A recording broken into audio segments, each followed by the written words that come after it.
27 ऑगस्टला मनोज जरांगेंच्या चलो मुंबई यात्रेला आता सुरुवात होणार आहे। 29 ऑगस्टला जरांगेंचा मोर्चा हा मुंबईमध्ये धडकणार आहे। आपल्यात फूट पाडण्याचा कट आखला गेलाय। मनोज जरांगेंचा सरकारवर आरोप करण्यात आलाय। मुंबईतून आरक्षण घेऊनच परतायचं असंही जरांगे यांनी म्हटलं आहे। मराठ्यांना एक सांगायला आलोय, हे प्रत्येक घराघरातल्या राज्यातल्या मराठ्यांनी आता लक्षात ठेवा। 29 ऑगस्टला आपल्याला मुंबईला जायचं। 27 ऑगस्टला आपण सकाळी 10 वाजता अंतरवालीतून निघतोय। मुंबईला सगळ्यांनी शांततेत जायचंय। आरक्षण घेऊन येताना शांततेत आपण आपल्या घरी यायचं। समाजाला डाग लागण असं एकही पाऊल मराठ्यांनी उचलायचं नाही।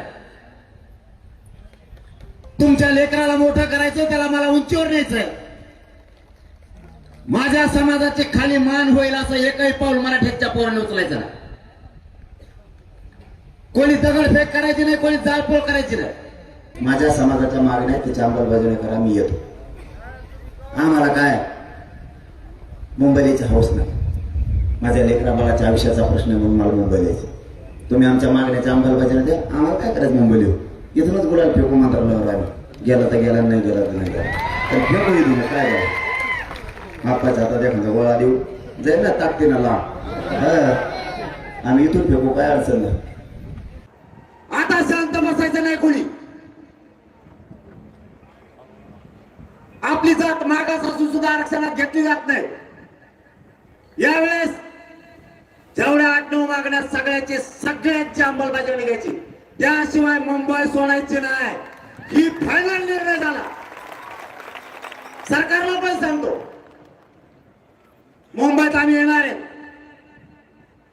त्या भानगडीत पुन्हा पडू नका। आता माझ्या एकाही पोराला डवचिला ना मुंबईत,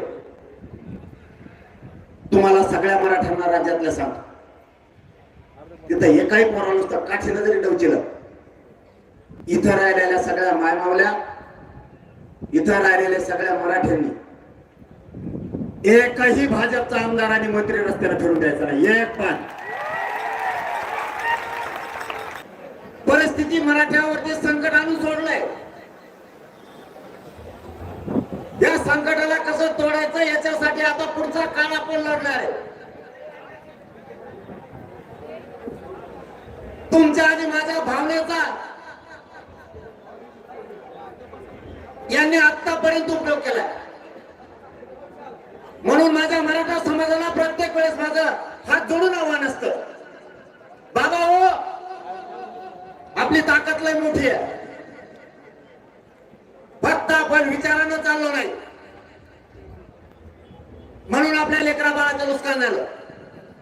या पुढच्या काळात मराठ्यांनी दुसऱ्याच्या डोक्यात नाही चालायचं, स्वतःच्याच डोक्याने चालायचं आणि जात उंचीवर न्यायची।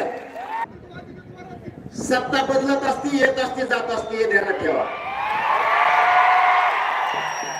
आणि मी इतक्या खुनशी अवलादीचा आहे, माझ्या जर एखादा डोक्यात बसला त्याचा बाजार उठतो, धमकी फमकी नाही देत, समजून सांगतोय। नसता आता आमचा बंद डीजे, बीड जिल्ह्यात नुसता डीजे वाजू द्या, आता दुसऱ्या कोणाचा मग सांगतो तुम्हाला। डीजे मध्ये काय